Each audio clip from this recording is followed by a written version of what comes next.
For the vision is yet for an appointed time, but at the end it shall speak and not lie. Though it tarry, wait for it, because it will surely come. It will not tarry. Eventually what's happening is that we are being led bit by bit through the successive approximation to ultimately having within our bodies an RFID chip that will be implanted. We went from the desktop to the laptop to the phone to the watch, and now we're having little tattoos, little biometrics, all of them leading to the ultimate goal, and that is an RFID, a radio frequency identification, or similar to be placed subcutaneously, and that efficiency will have everything about you there is. Your bank account, your GPS location, and you will do it. You will get one, because after all, it will also have the siren call of medical information. Similar to the tech used to track your pets or your phone. Once implanted in your body, it could identify you as you pass through the airport, open the door to your home.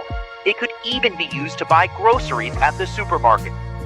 That grain of rice is your entire wallet? Or? Yes, it's your digital ID, your wallet, can be your passport, your key.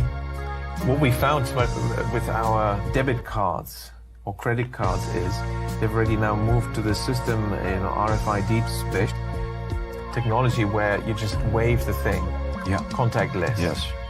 That is sort of the conditioning us in this direction. That in the future you'll just wave your hand because you've got the microvision implant under your skin. The only thing this doesn't have in it is maybe a chip that we put into our forehead or our hand.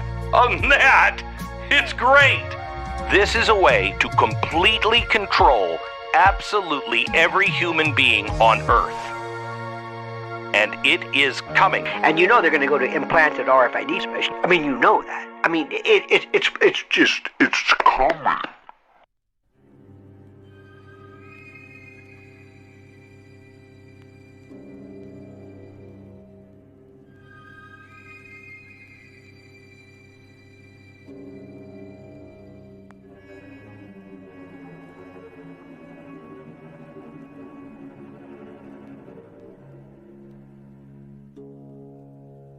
I just left the room where we had the negotiations about the digital identity, and I have bad news.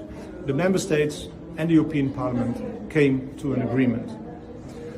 That means that probably not far from now, the digital identity will be effect in the European Union. Right after this agreement, Commissioner Breton said, now we have the digital identity wallet, we have to put something in it. And what he meant was the digital euro, also known as the central bank digital currency.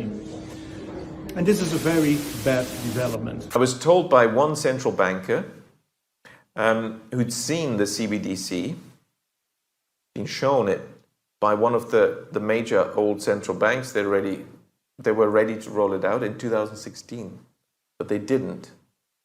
But he was shown it, and it was very small. It was a little, sort of like a grain of rice to be implanted subcutaneously under your skin. And they never talk about that. What is it going to look like, right? And I was quite shocked by the fact that the realization, wow, it's already ready. They can roll it out anytime. So I started to speak up in 2016 in my conference presentations and some written, articles and so on. And it seems that they then delayed, because they realized there is a bit of a hurdle, particularly with the implant thing, because it is a violation of human dignity. And of course, the idea then was, very clearly, with hindsight, that's visible, they wanted to launch the digital ID, which is a precondition for a properly working CBDC. So now we must ensure country leaders have the tools and expertise they need to make this work. That's why our foundation is proud to support 50 in 5 alongside the World Bank and other partners. It's an example of collaboration, innovation, and smart investment. And it builds on the bank's Identification for Development initiative, which has been meeting the steady demand from countries to modernize ID and civil registration systems. By 2028, more than 500 million more people will have a digital identity that allows them to access employment and education opportunities more easily, as well as financial services, healthcare, and government programs.